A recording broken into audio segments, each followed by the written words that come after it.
afternoon, everyone, class. So, we are requested everyone to please stand and please settle down and arrange your chairs. Shall we start? Alright, we are requested everyone to please stand. Alright, we are requesting Mr. Angolo to lead us a prayer. Come here and practice. In the name of the Father, of the Son, and the Holy Spirit. Amen! Alright, thank you so much, Mr. Angolo. And now, let's proceed to our greetings. So, good afternoon, class. My name is Casey Concepcion. I'm your demo teacher for this afternoon, together with my demo teacher, Marlon P.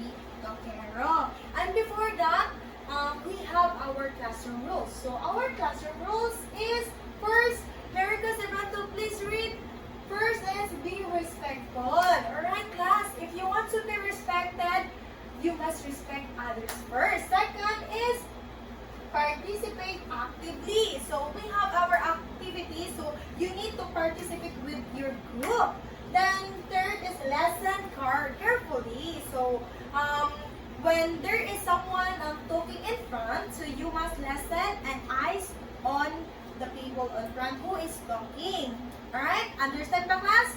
Yes! Very good, class. So now, fourth is be responsible. So you need to be responsible to your actions, because every actions you take, there is a consequence. Alright? Thank you so much, class. So, and now, may I know who is the secretary of this class?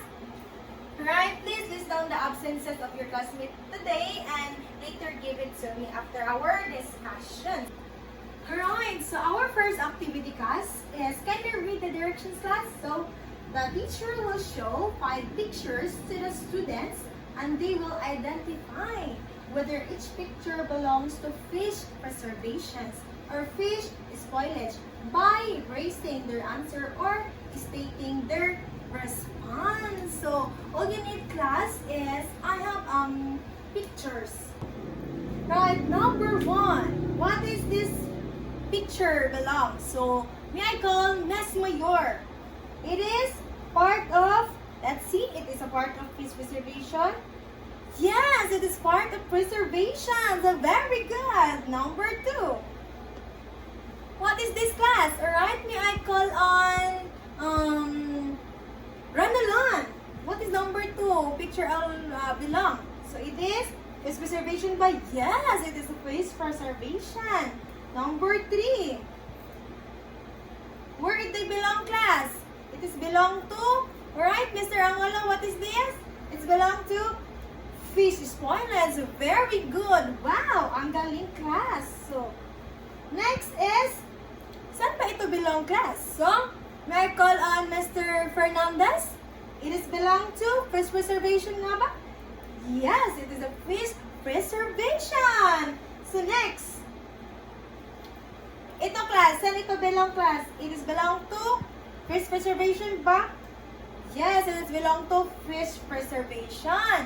So letter, class, ating tatalakayin, class, bakit ba belong sila sa fish preservation?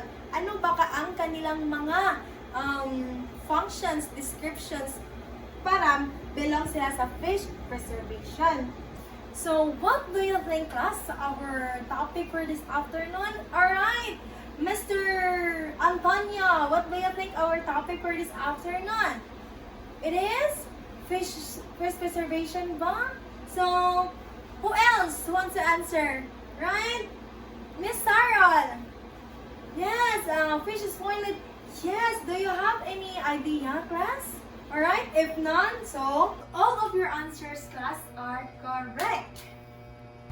So our topic for this afternoon, class, it's all about, everybody read, fish preservation and agents of spoilage. So our learning objective for this afternoon, class, it's all about, may request, please everybody read. It is about number 1, please read, class. At the end of the lesson, the students should be able to identify the fish spoilage and principle of fish preservation. Number 2, recognize the importance of proper fish preservation for food safety and reducing waste. Number 3, demonstrate one simple way to handle fish to prevent spoilage. So now, let's have another activity class for this afternoon. So, I will group you class into 3 groups. So, this group will be the group 1, and the second group will be the group 2. At the back, people at the back. And this group will be the group 3. And now, go to your group and make a big circles. So, our next activity class entitled Differentiated Instruction. So, may I request everyone to read our direction? So, the teacher will divide the students into 3 groups. Then, the teacher will provide specific instructions to each group by giving them handouts for detailed instructions. So, in each activity, each group will answer the activity according to where they belong. So, then, they explain what they observed during the activity. So, for the group 1, entitled Find My Match. So, you will match the words through their definition and a timer within their group. So, for the group 1, I have words here, class. And you need to put it there, where they belong. And find the definitions. And find the definition of the words. Understand ba, class? Yes, a very good class. For group 2, entitled Arrange Me. So, you will arrange the puzzle picture given by the teacher. So, I have picture her class. I will give it to you and you will the one to arrange the puzzles. So, afterwards, the student will explain to the class what they observe based on the picture they arrange. So, after you arrange the picture, class, you will discuss it to your classmates and explain what have you learned. So, for group 3, entitled Lights, Camera, Action. So, you will demonstrate one simple way to handle fresh fish to prevent spoilage by blowing a role playing it. So, the students will be given 2 minutes to organize their idea and the scenario that they intend to demonstrate. So, I will already provide the scoring rubric, class, and need lang ninyo i-follow, class, kung unsa ang naa sa scoring rubric. So, I will give you 2 minutes, class, and the timer starts now. Alright, time's up. So, let's check your works, class. So, for group 1, temperature is for a proper temperature control such as storing fish at room. Alright, very good. Number 2, enzymes. Yes, from the words enzymes. It is a definition of enzymes because it can cause autolysis, which leads to tissue breakdown and softening and changes in flavors. The third, bacteria. Alright? Tama. 4, smoking, exposing to smoke. Very good. Canning, heat and training to containers. Tama. Then number 6, microorganism. Yes, very good. Number 7, adding salt. Okay, very good. It is salting. Number 8, very good. It's freezing because freezing fish to very low temperature. It's called freezing. 9, drying. Yes, very good. And last, pickling. Using anti-black vinegar to preserve fish. It's called pickling. So, very good, group. And let's give wow na wow clap. So, ganito. 1, 2, 3, 1, 2, 3. Wow na wow clap. Sige, 1, 2, 3, go. 1, 2, 3, 1, 2, 3. Wow na wow clap. So, let's proceed to group 2. Alright, for the group 2, you explain it well. So, you observe based on the picture that the picture represent about fish preservation and the fish spoilage. So, alright, let's give them ang galing-galing clap. So, ganito ka. So, 1, 2, 3, 1, 2, 3, ang galing-galing. So, alright. Everybody, stand up, class. So, okay, let's go. 1, 2, 3, 1, 2, 3, ang galing-galing. So, very good. So, for the group 3, so you demonstrate it well based on the instructions. So, I will give you, ganito, class. Sobrang Latina. Sige, 1, 2, 3, go. So, 1, 2, 3, 1, 2, 3. Sobrang Latina. Sige, let's go, class. Sige, 1, 2, 3, go. 1, 2, 3, 1, 2, 3. Sobrang Latina. So, for the group 1, you got a perfect score, class. You got 10 over 10. Let's give them wow clap. Sige. 1, 2, 3. 1, 2, 3. Wow! So, for the group 2, you got 4 points. You got excellence because you explained it well. So, let's give here. Ang galing-galing clap. So, 1, 2, 3, go. 1, 2, 3. 1, 2, 3. Ang galing-galing. Alright, so for the group 3, you demonstrate it well. So, let's give them Barbie clap. So, you know what's Barbie clap, class? It is, ay, ay, ay. Ang galing ng group 3. So, ana siya, class, ha? Sige, 1, 2, 3, go. 1, 2, 3, 1, 2, 3. Ay, ay, ay. Ang galing ng group 3. Sige. Alright, thank you so much, class, for participating in our activity this afternoon. And now, class, so I have questions, all of you, class. So, what have you observed between spoiled fish and preserved fish in the English? Also, na-observe ninyo, class, sa ato ang activity karon based na nakita ninyo diri a class. Also, man inyong na-observe, class. So, of course, alright, may I call on Miss Sarah. Sige, Miss Sarah. Alright, thank you so much, Miss Sarah. Of course, you observe based on our activity that fish spoilage and fish preservations na katong mga daghan of types sa fish preservation, class. So, naadri ang temperature, enzymes, bacteria. Ang bacteria, it's all belong na siya sa fish spoilage. So, very good, class. For the next questions is, how do fish preservation techniques prevent spoilage? So, paano ba na-preserve sa preservation techniques para ma-prevent nimo ang kanang fish spoilage? Unsa ba mga technique, anak, class? And what role do they play in our daily lives and local food system? So, of course, sige, may I call on Miss, alright, again and again, Miss Ranalan. So, alright? Yes, thank you so much. Your answer, Miss Ranalan, is correct. So, it is important to know the fish preservations, class, especially in our daily lives, because it helps us to reduce our waste. And not only that, nakatabang po siya sa to a class para ma-preserve na to kanang makaipon pa og kanang panud-an sa ato ang panimalay. Dili mausik-usikan ang pagkaon ug dili pod masayang ang ato ang kwarta. And again, ang hago pod nato, class, ang dili lang sa ato ang class, pati na pod sa ato ang ginikanan. So, very good. So, for our analysis, class, so, first question, class. So, why it is important to know proper fish preservation methods for food safety and waste reduction?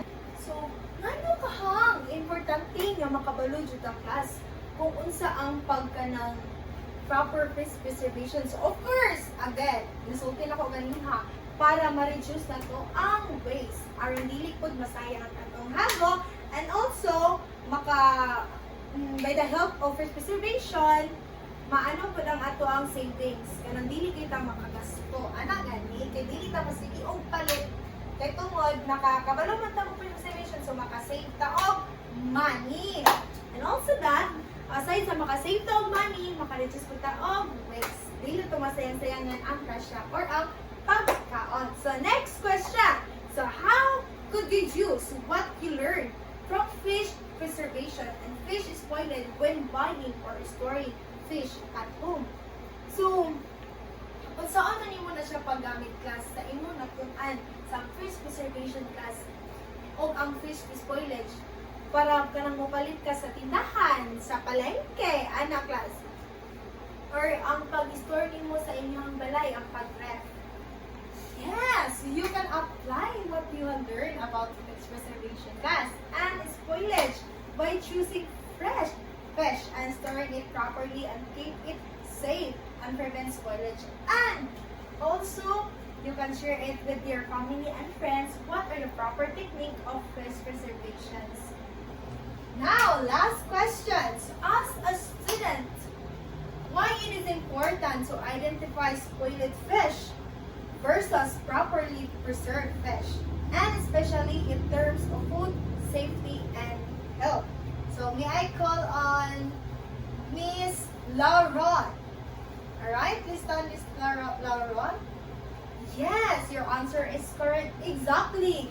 It is important to identify spoiled fish from properly preserved fish to avoid foodborne class illness and protect health. Our health is very important dyan guys. Muna ang ato ang prior dyan nato pa sa ato ang health. Kaya ato ang lawas ang pundasyon sa tanan. Alright? Thank you so much, class. Alright, and now let's proceed to our proper discussions, class. Based on the picture, class, what have you observed? It is all about fish preservation. So, based on the picture, class, ano ang inyong nakikita? So, nandito ang canning, ang drying, salting, ang pickling, and etc. So, I have questions to you, class. So, sino na ba dito ang nakapunta ng palengke? So, alright, I know all of you is nakapunta na dyan ng palengke. So, ano ang inyong nakikita doon sa palengke? Na belong siya sa fish preservation. Anyone? Alright, very good. Drying. So, ano ang drying, class? Ano example? Yes, very good. Bulan. So, anong klase mga isda ang pwede natin drying, class? Yes, kahit ano, class, pwede natin i-drying. Bulad. Then, also, ang bulad is part of salting. Why? Anong part siya sa salting, ma'am? It's because ginaadan siya og salt. Then, what is the purpose of salt? It is help to reduce microorganism or microgrowth sa mga bacteria. Para dili siya mo mudaghan giraa sa isda. That's the purpose of salting. Then also, what else, class? Anong pa ang inyong nakikita sa palengke? So, of course, makikita natin sa palengke, class, ang sino nakakita dito ng kato kining tahong, class? Oh, kato. Kato siya, class. Pwede ka siya ma-part sa fish preservation ng yapon, class. Part to siya sa pickling. Tingano, ginabutangan na siya suka, class. Tapos, mabutang lang yapon na siya, mabilog yapon na siya sa salting because ginabutangan na siya og salt. So, I have question, class. Unsay kalahian sa, kailan mo tinapal, class? Sige, unsay kalahian sa tinapal o sa bulat? Sige, very good. Ang kalahian sa tinapal o sa bulat, when we say bulat, kinabulad siya sa init. Tapos ginabutangan siya og kanang asin. So, then when we say kanang tinapal, dili siya ginabulad sa init, pero ginabutangan na siya og asin lang gihapon, tapos butangan siya og suka. Ginapatulo na siya kas para dili mo katol. Muna siya ang tinabal, tapos i-preserve na siya, ibutang na siya og kanang sudanan nga kanang murag jar, tapos hita na siya may aron dili ulod. So, mao na siya para sa mga example sa mga food preservation. I know dapat ba kayong mo ganang natun-an, class, or nahibal-an sa mga parts of fish preservation class nga belong siya diri ang class sa ato ang topic karon, class. Daghan ba jud kayo, class, katong mga bagoong, dayo, katong hipon gani, class, o kato siya, tapos ginamos. Sa ginamos, class, daghan na siya klase. Kailan mo sinabado ang ginamos? Akong papa na, class, how to buhat ang sinabado. Saan magbuhat ang sinabado ang ginamos, ma'am? Of course, ginabuhatan na siya o kanang first na siya, class, kinapumutan siya, hugasan na siya, tapos magbuhang hugas, pagtuluan ng tubig. Dayon, butangan na siya og suka. Dayon, asa part na, ma'am, ang butangan og suka, part na siya sa pickling. Pickling, ang kanang kuan, ang ginamos, pwede na siya part sa pickling. Kaya ginabutangan na siya og suka ang sinabado ang ginamos. Tapos, butangan na siya og lamas. Na siya luya, bombay, paminta, tapos asin. So, ma-part na niya po na siya, mabilong na siya sa pickling. Kay dili man tubig ang gianos na kung dili suka man dyan ang gisawaw siya para magka-sauce siya. So, muna siya ang kaan, sinabado nga ginamos. Other learnings sa mga class, ha? Ano ko ihatag sa inyo mga learnings. And next is canning. So, what is example of canning? So, of course, sardines, salmon. So, what is the help? Is canning. So, it helps to long last the food. og kanang taas nga kuan para dili siya dali madaot or ma-expire ang usa ka pagkaon. Next, smoking. So, what is the example of smoking? So, for example, kanang nag-high ka og isda ibabaw sa inyong abuhan. Pwede kayo siya nukos class. Ibutan ninyo sa ibabaw or any mga fish, kind of fish class. Ibutan sa ibabaw. Lami na siya class, naka-distribute niya na sa bukid, sa dagat food class. Kaya doon naman sa dagat, no? So, nindot na siya class, makahatag siya o ng flavor. Nindot na siya class, ang smoking. So, in short class, when we say smoking, mo to siya, ang pagkaon ginapaasuhan, then ang kanin, ginasulod na siya sa lata para long last ang iyahang life sa kapagkaon. Then when we say salting, gina-add na siya og ng asin sa pagkaon para dili madaghan ang kanang bakterya sa kapagkaon or sa isda. Then sunod, ang drying, ginabulag siya sa adlaw or ginapatulo na siya, muna siya ang drying. Then ang pickling, muna siya ang kanang when you preserve food, ginagamitan mo siya og kanang suka. Ginabutan na yung suka, dito na mo siya ginahumon. Muna siya ang ginatawag og pickling. Alright, thank you so much class. And now, I will give the virtual floor to Mr. Marlo P. Toquero. Let's give him a round of applause. Class, let's proceed to fish spoilage. So class, what is fish spoilage? Okay, anyone? Okay, Mr. Fernandez, what is fish spoilage? Yes, very good, Mr. Fernandez. Fish spoilage is the process where fish becomes unsafe or unsuitable to eat because of bacterial growth and chemical changes and improper storage. Okay? Okay, we have the 5 types of fish spoilage class. So we have the temperature, enzymes, bacteria, microorganism, and freezing. So class, who has an idea about temperature? Okay, Miss Mayor? Okay, very good. Temperature is, it affects how fast fish spoils because warm temperature allow bacteria grow quickly, right? We will say quickly, very abrupt or immediate, while cold temperatures slow spoilage. And how about the enzymes? Okay, class. Very good, Miss Banalan.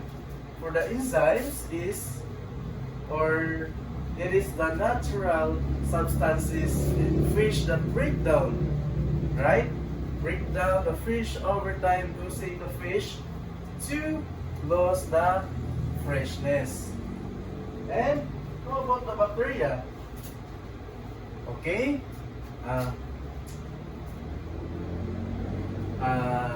Mr. Yalo? Very good. Bacteria grow on fish after it is caught and can cause spoilage, but odor and make the fish unsafe to eat. Alright, and we have the microorganism. How about Miss Martinez? Yes, very good. Microorganism such as bacteria, molds, and yeast can spoil fish if it is not handled or stored properly, class. Okay? And the last one, we have the freezing. So, anyone? Saan ang idea, class? Okay. Miss Tagnipis. Very good. Freezing is, it helps preserve fish by slowing down the activity of what? Of bacteria. Okay. Okay? Do you have another question, class? May nasabtan? If none, let's proceed to our assessment. Okay, do you have any question, class? If wala, okay, we will proceed to our application. Okay, class, you both got 100 points. because you performed well and showed me the fish preservation and the important to prevent fish spoilage, reduce waste, and make sure the fish remains safe and available for your community. Okay, class, for our evaluation or assessment, choose the letter of the correct answer. Write your answers in a 1/4 sheet of paper. So you only have 3 minutes to finish. Okay, class, here's your assignment. At home, observe how fish is preserved in your household or local market. Write it in 1/2 crosswise paper. Write down what preservation method you saw. Second one, which principle it uses. The last one is why you think that method is used in your area. Alright? Masabtan ba, class?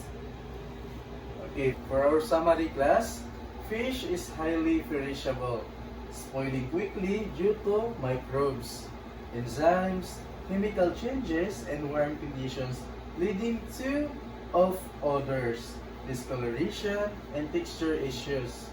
Preservation methods aim to slow or stop spoilage, including refrigeration, freezing, drying or curing, heat processing, chemical additives, and modified atmosphere packaging, all designed to maintain safety and quality. And class, here's our references. Okay? Do you have any question, class? Clarifications, suggestions, violent reactions? Okay? If none, let's end our discussion. Thank you so much and God bless.